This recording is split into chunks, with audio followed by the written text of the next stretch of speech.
Hello everyone, welcome back welcome back to my channel.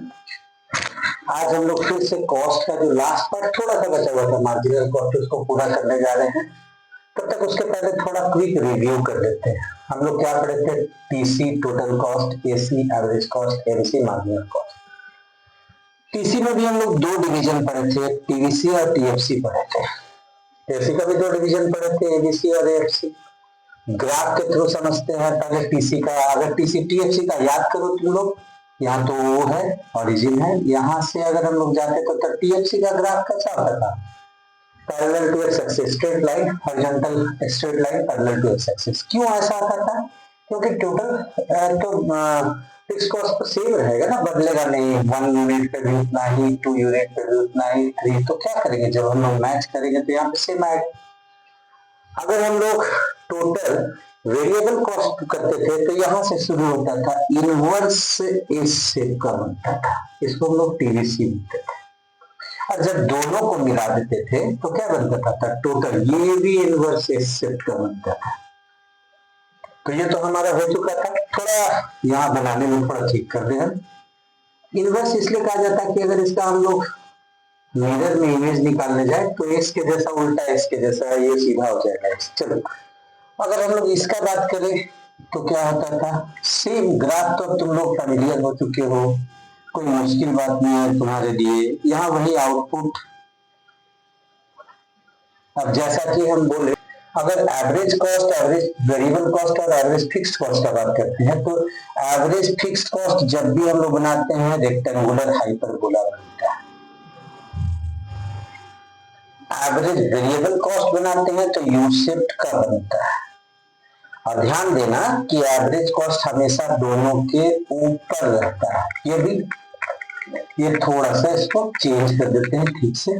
पहला तो average cost बना देते हैं, ये भी यू शेप का। ध्यान देना कि दोनों के बीच में डिस्टेंस कम होता चला जाता है क्योंकि वेरिएबल कॉस्ट घटता चला। चलो, ये हो गया हमारा। अब हम लोग सीधा सीधी मार्जिनल कॉस्ट में चले जाते हैं कि मार्जिनल कॉस्ट क्या होता है। पढ़ तो चुके हो तुम लोग, लेकिन फिर से इसको कर।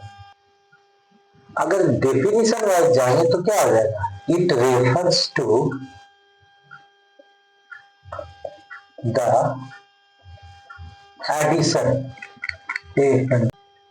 Addition to total cost when one more unit of output is produced. One more unit of output is produced. इसका फॉर्मूला दिया था, लेकिन पहले समझो कि हम जो बोले वो क्या है। टोटल कॉस्ट में एडिशन हुआ। कब एडिशन हुआ? 1 मोल। सपोज कि हम बना रहे 5 यूनिट, आउटपुट हो गया 5 यूनिट और हमारा कॉस्ट, टोटल कॉस्ट आ रहा है हमारा 50 रुपीज। अगर हम 6th यूनिट बनाए तो हमारा टोटल कॉस्ट हो जाता है 55। अब देखो यहाँ पे क्या हुआ, टीसी यहाँ दिया हुआ 50 से बढ़ के 55, आउटपुट 5 से 6 हो गया। कितना का इंक्रीज हुआ? 5 का इंक्रीज हुआ। यही तो है मार्जिनल कॉस्ट। मार्जिनल कॉस्ट 5 हो गया। अब इसके लिए फॉर्मूला भी आता है, फॉर्मूला है MCN। एन मीन्स होता है number of term, equal to TCN minus TCN minus 1। यहीं से देख लो। और ये फॉर्मूला कॉन्टिन्यूअस अगर यूनिट 1 2 3 4 5 6 तक है। लेकिन एक दूसरा फॉर्मूला भी है, MC equal to change in TC, मतलब इसको बोलते हैं delta TC, change in TC by change in quantity. मतलब जो, अब यहाँ के एग्जाम्पल के थ्रू समझो इसको। तो पूरा एक टेबल हम फिर से बनाएंगे। अब यहाँ देखो, इसी को देख लो, यहाँ कितना है? चेंज TCN, ये 6 नंबर का MCN हम लोग निकाल रहे हैं। MC 6 है, TC 6 क्या है? TC 6 है हमारे पास 55 है। TC 5 n-1 मीन्स उसके एक पहले का टर्म, तो कितना हो जाएगा? 55 हो जाएगा 5। अगर इस फॉर्मूला से जाओगे तो TC में कितना चेंज हुआ? 55 माइनस 50, तो चेंज हुआ 5 का। क्वांटिटी में कितना चेंज हुआ? 6 माइनस 5 1 का। हो गया ना 5 रुपीज, 5 यूनिट्स हो गया। जो भी कॉस्ट तो जनरली हम लोग पैसे में देते हैं। अब अगर हम लोग अगर यहाँ पे लिख देते हैं आउटपुट और यहाँ लिख देते हैं यूनिट, यहाँ पे क्या करते हैं हम लोग, टोटल फिक्स्ड कॉस्ट डाल देते हैं, फिर यहाँ पे टोटल वेरिएबल कॉस्ट डाल देते हैं, यहाँ पे टोटल कॉस्ट डाल देते हैं। अब तक यहाँ पे मार्जिनल कॉस्ट डालेंगे, सारा का यूनिट रहेगा, यूनिट्स यू हम लिख दे रहे हैं यूनिट्स की जगह पे, शॉर्ट में तुम लोग लिखना नहीं कभी। यहाँ 0 1 2 3 4 5 6, जैसा कि तुम लोग पहले भी पढ़ चुके हो कि टीएफसी तो भाई सेम रहता है ना, फिक्स कॉस्ट तो बदलेगा नहीं, वो देना ही देना, 10, ये भी 10, ये भी 10, ये भी 10, ये भी 10, ये भी 10, कुछ भी हो सकता है, 1000 करोड़ कुछ भी हो सकता है। टोटल वेरिएबल कॉस्ट, अब यहाँ इसको तो अभी कुछ भी नहीं प्रोड्यूस किए थे तो 0 है।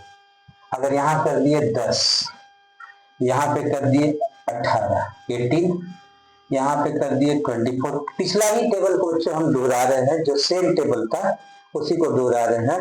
यहाँ हो गया 28, यहाँ हो गया 32 और यहाँ पे हो गया तुम्हारा 38 हो गया। अब इसको क्या करते हैं, हम आगे इसको प्रोसीड करते हैं। टोटल कॉस्ट क्या था, दोनों को ऐड करते जाओ, 10 + 0 10, 10 + 10 20, 10 + 18 28, 10 + 24 34, 10 + 28 मतलब क्या है 30 42 48। अब मार्जिनल कॉस्ट हमारा निकल रहा है, यू मीन्स यूनिट में कंफ्यूज मत होना, यू मीन्स यूनिट्स है। यहाँ तो सेम ऐसा, या तो 10 भी लिख सकते हैं हम लोग मार्जिनल कॉस्ट है। अभी मार्जिनल कॉस्ट तब लिखते हैं जब दो क्वांटिटी का कंपैरिजन करना रहता है, तो अभी तो हम लोग कंपैरिजन यहाँ से करेंगे, पिछला क्वांटिटी माइनस अगला क्वांटिटी, तो 10 20 - 10 हो जाएगा 10, 28 - 20 20, 34 - 28 6, ये तो गलत हो रहा है यहाँ पे, 28 - 20 हो जाएगा 8, 34 - 28 6, 38 - 34 4, यहाँ भी 4, यहाँ पे 6। अब यहाँ देखो ये मार्जिनल कॉस्ट कैसे निकला, मार्जिनल कॉस्ट निकला MCM = TCN - TCN - 1। ये हमारा मेन टेबल था, इसका बच्चों तुम लोग इसका स्क्रीनशॉट ले लेना। अब हम लोग इसका रिलेशन पढ़ेंगे, टोटल कॉस्ट का, मार्जिनल कॉस्ट का, एवरेज कॉस्ट के साथ क्या रिलेशन है, एवरेज वेरिएबल कॉस्ट के साथ रिलेशन क्या है, तीनों पढ़ेंगे। टोटल कॉस्ट के साथ क्या रिलेशन पढ़ेंगे, चलो स्क्रीनशॉट पर, तब हम आगे प्रोसीड करते हैं। देखो यहाँ relationship between AC and BC, इसके पहले जो छूट गया था मेरे से, मार्जिनल कॉस्ट भी जब रहता है वो क्या होता है, यूज शिफ्ट होता है। अब तीनों का रिलेशन दिखाएंगे, यहाँ टीसी से भी रिलेशन हो जाएगा, एमसी से भी रिलेशन हो जाएगा। वही 0, टीसी हम लोग का कितना आया था 10 था, एसी तो यहाँ पे इंफिनिटी हो जाएगा। क्यों इंफिनिटी हो जाएगा, 10/0 मैथ में क्या होता है, अगर कोई भी नंबर डिवाइडेड बाय 0 तो उसका रिजल्ट होता है इंफिनिटी। ये हो गया। मार्जिनल कॉस्ट यहाँ कुछ भी नहीं है, एक यूनिट बनाए, टीसी हो गया था हमारा 10 + 10 20 हो गया था। अब यहाँ पे एवरेज कॉस्ट क्या हो जाएगा, 20/1 तो 20 हो जाएगा। मार्जिनल कॉस्ट देखो यहाँ पे 20 से 10 तो 10 हो गया, दूसरा यूनिट हो गया ये 28 हो जाएगा। एवरेज कॉस्ट 2, अच्छा पहले लिख देते हैं 3 4 5 6, यहाँ पे हो जाता था 25, यहाँ 34, यहाँ पे 38, यहाँ 42, यहाँ 48। अब देखो यहाँ क्या करते हैं, पहले तो मार्जिनल कॉस्ट निकाले, 28 - 20 तो 8 हो गया, 34 - 28 6 हो जाएगा, 38 - 34 4 हो जाएगा, 42 - 38 4 हो जाएगा, 48 - यहाँ पे 6 हो जाएगा। अब यहाँ देखते हैं, डिवाइड करो, एवरेज कॉस्ट क्या था, टोटल कॉस्ट बाई क्वांटिटी। चलो पहला तो सेम रह जाएगा, 28/2 हो जाएगा, यहाँ 14, 34 मीन्स हो जाएगा 11.3 हो जाएगा, ये 9 पॉइंट हो जाएगा, 4 9 जा 36, 9.5 हो जाएगा, 5 8 जा 40, 8.4, 6 8 जा 48 होगा। ये हम लोगों को दिख रहा है यहाँ पे 56 हो गया यहाँ पे, और यहाँ पे हो जाएगा तुम्हारा 72। मार्जिनल कॉस्ट 56 - 8, 16 - 8 8 हो जाएगा, यहाँ 72, 12 6 6, एंड 651 16 हो जाएगा। ये हो गया हमारा टेबल तैयार। अब यहाँ पे एवरेज निकालो, 7 8 जा 56, 8 9 जा 72। फिर से एक बार देख लो, पहला एवरेज कॉस्ट निकालो तो 20 को 1 से डिवाइड कर 20 आया, दूसरा 28/2 तो 14 आया, 34/3 तो 11.3 आया, 38/4 तो 9.5 आया, 42/5 तो 8.4 आया, 48/6 तो 8 आया, 56/7 तो 8 आया, 72/8 तो 9 आया। अब ध्यान दो तो कहाँ पे ये दोनों एमसी और एसी दोनों बराबर है, मार्जिनल कॉस्ट एवरेज कॉस्ट यहाँ पे दोनों बराबर हो रहे हैं। इसको टेबल को हम यहाँ कर दिए। अब अगर पहले भी पढ़े हो एवरेज कॉस्ट का कर्व कैसा होता है, एवरेज कॉस्ट का कर्व होता है वो भी यू शेप होता है, लेकिन सिंस अभी हम लोग को रिलेशन दिखाना, ये तो हम यहाँ से हटा दे रहे हैं। रिलेशन दिखाने के लिए क्या करते हैं, कंपेयर करो यहाँ पे 10 20 8 14 6 11.3 9.54 48.46।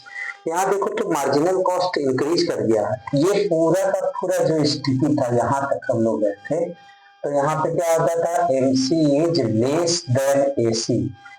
यहाँ पे एमसी और एसी, थोड़ा सा इसको हम चेंज कर देते हैं जिससे तुम लोगों को आसानी से समझने में हो।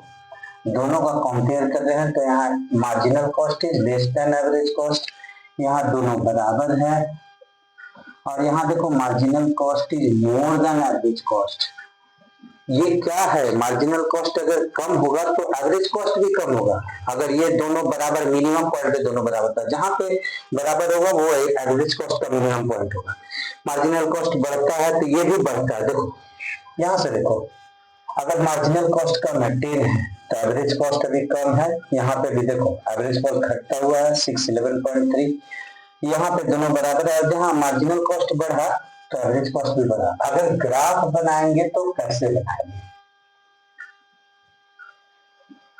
याद रखना कि हमेशा मार्जिनल कॉस्ट का मार्जिनल हमेशा नीचे रहता है। किसी भी ग्राफ में मार्जिनल कॉस्ट जो होता है वो हमेशा नीचे रहता है। मार्जिनल कॉस्ट एवरेज कॉस्ट, यहाँ पे आउटपुट हो गया, यहाँ पे एक्स हो गया, वाई हो गया। पहले यहाँ पे बनाएंगे कौन सा, एवरेज कॉस्ट, ये बनाएंगे मार्जिनल कॉस्ट। यहाँ जहां इसका मिनिमम पॉइंट है, ये मिनिमम पॉइंट है एसी का, मिनिमम पॉइंट किसका, मिनिमम पॉइंट है एसी का। देखो अगर कोई ग्राफ नीचे होता है मतलब कि वो कम होता है, मतलब यहाँ MC is marginal cost is less than average cost, यहाँ marginal cost is equal to average cost, और इस कंडीशन में marginal cost is more than average cost. यहाँ लेस देन है, वहां मोर देन है। अब जो ग्राफ बनाए थे वही देखो, मार्जिनल कॉस्ट ज्यादा है तो वहां करेंगे। रिलेशनशिप का बात करेंगे तो रिलेशन क्या लिखेंगे कि marginal cost and average cost curves are U shaped. दोनों का दोनों सामने देखो, दोनों का दोनों यू शेप्ड है। अब सेकेंड देखो, when MC marginal cost is less than average cost, यहाँ ग्राफ से समझना, मार्जिनल कॉस्ट कम है तो एसी क्या हो रहा है, नीचे गिर रहा है ना, तो लिखते हैं एवरेज कॉस्ट इज फॉलिंग। तीसरा व्हेन, कहां पे, यहाँ पे इसको इक्विलिब्रियम भी बोल सकते हैं, लेकिन ऐसा नहीं है, ये पॉइंट दे दिया, when MC equals to AC है देन एसी इज मिनिमम। हम लोग कह सकते हैं कि MC cuts AC at its minimum point, AC को एमसी कट करता है इसके मिनिमम पॉइंट पे। फोर्थ क्या लिखेंगे, व्हेन, देखो यहाँ एमसी मोर देन एसी है, एसी इज राइजिंग। इसी से तो रिलेशन समझ में आता है, यही से ज्यादा समझ में आता है। ये देखो मार्जिनल कॉस्ट अपने साथ लेके चलता है, अगर ये नीचे जा रहा है तो एवरेज कॉस्ट भी नीचे जा रहा है, ये ऊपर जा रहा है तो एवरेज कॉस्ट, मतलब मार्जिनल कॉस्ट नीचे गिरेगा तो एवरेज कॉस्ट भी नीचे गिरेगा, मार्जिनल कॉस्ट बढ़ेगा तो एसी बढ़ेगा, तो यही दोनों। और ये सेम तुम्हारा एवरेज कॉस्ट के साथ और टोटल कॉस्ट के साथ भी इसका रिलेशन। चलो इसका स्क्रीनशॉट लो, टेबल हम नहीं हटाएंगे, टेबल का भी इसी का जरूरत है। बिटवीन, अभी तक तो एसी और एमसी पढ़े, अब relationship between TC and MC पढ़ते हैं। ग्राफ पहले बना लेते हैं। देखो पढ़े थे हम लोग टोटल कॉस्ट का। टोटल कॉस्ट का ग्राफ जब भी शुरू होता है वो ओरिजिन से शुरू नहीं होता है। क्यों ओरिजिन से शुरू नहीं होता है? Because of the total fixed cost. Total fixed cost तो रहेगा, ये तो टोटल कॉस्ट तो लगना ही है। तो ये पढ़े थे ना कि ये इनवर्स से शिफ्ट का होता है। अब मार्जिनल कॉस्ट का जब बनाएंगे, यहाँ पे मार्जिनल कॉस्ट का बना दिए, यहाँ से एक लाइन जहां पे ये कांस्टेंट हो जाता है, यहाँ से गिरा दिए। बनाने का एक तरीका है तुम्हारा,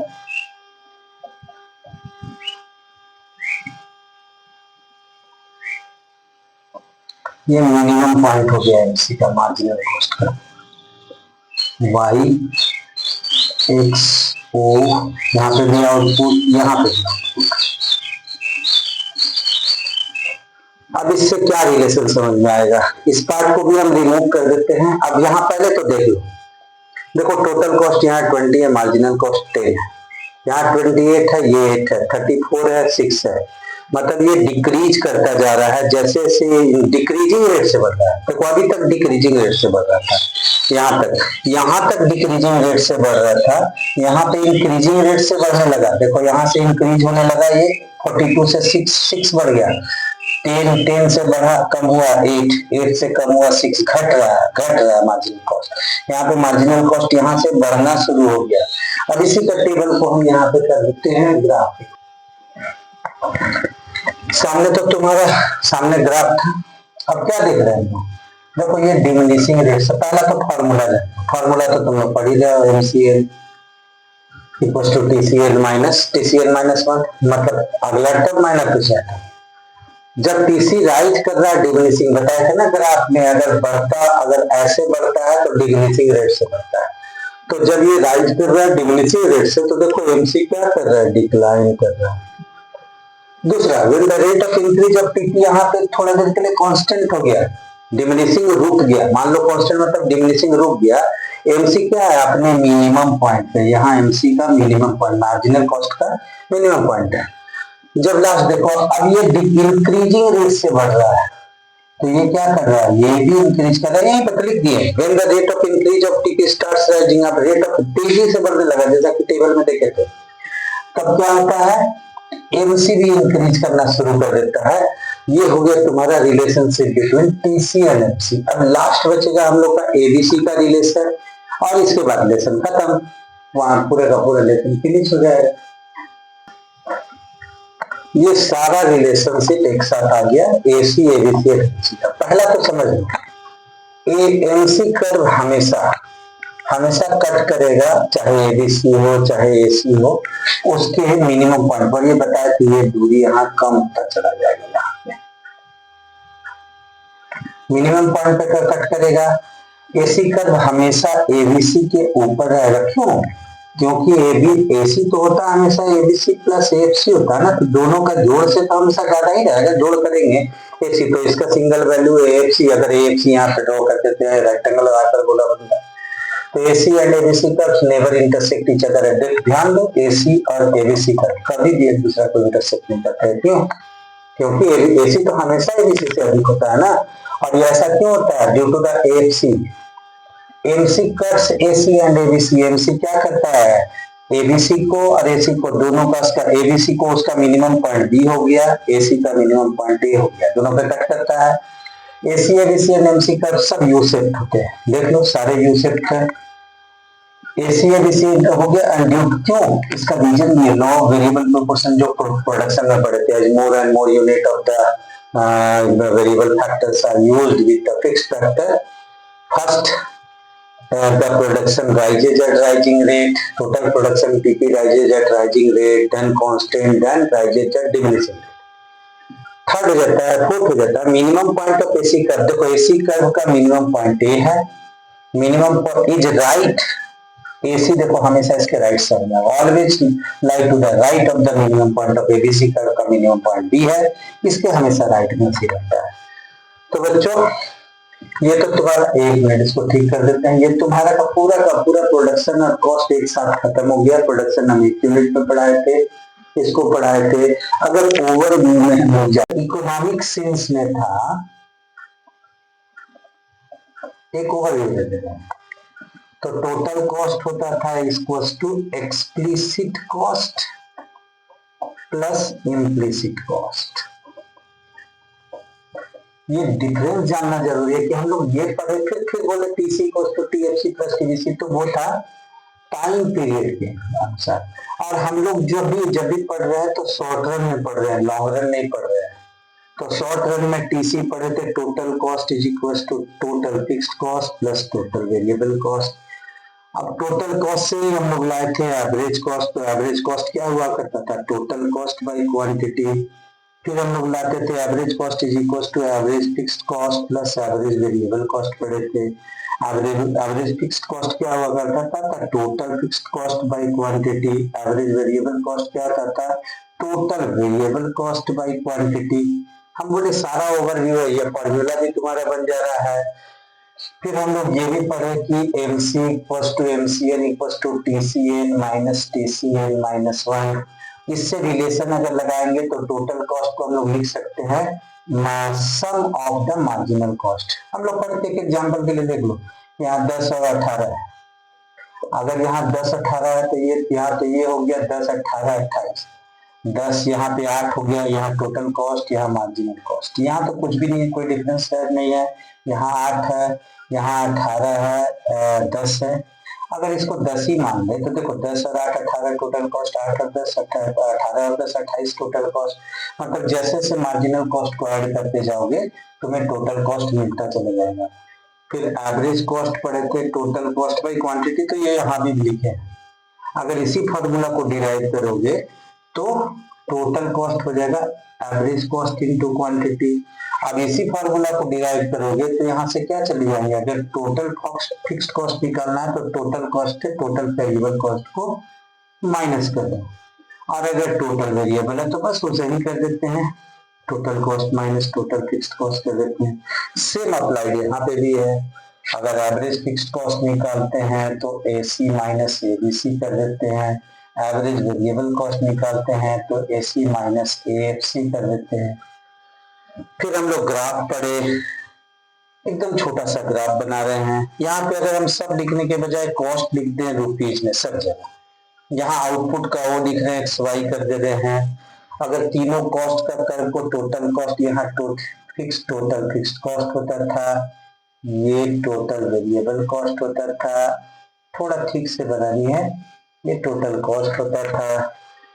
फिर हम लोग का एवरेज कॉस्ट में चले आते थे। फिर यहाँ पे कॉस्ट लिख दिए, कॉस्ट है। हम ओवरव्यू देने से कुछ बातें अगर छूटेंगी तो अप्लाई तुम लोगों को पिछला देखना है। एवरेज फिक्स्ड कॉस्ट ये होता था, एवरेज वेरिएबल कॉस्ट ये होता था। एवरेज कॉस्ट को दोनों के बीच का दूरी, average cost, average variable cost, average fixed cost, सारा रिलेशन पढ़ दिए। तुम्हारा लेसन खत्म हो गया। होप कि वीडियो तो पसंद आना चाहिए। अगर पसंद आता है, कोई नए व्यूअर हो तो सब्सक्राइब जरूर करना। हम अच्छे से अच्छे कंटेंट ला के देने का कोशिश करेंगे, ठीक है। और लाइक सब्सक्राइब तो है, कमेंट करना जरूर भूलना मत, क्योंकि कमेंट हम सब पढ़ते हैं। अगर कोई भी प्रॉब्लम होगा, दिक्कत होगा, कोई डाउट होगा तो हम उसको सॉल्व करने की कोशिश करेंगे। ओके बच्चों, इसके साथ ही गुड बाय।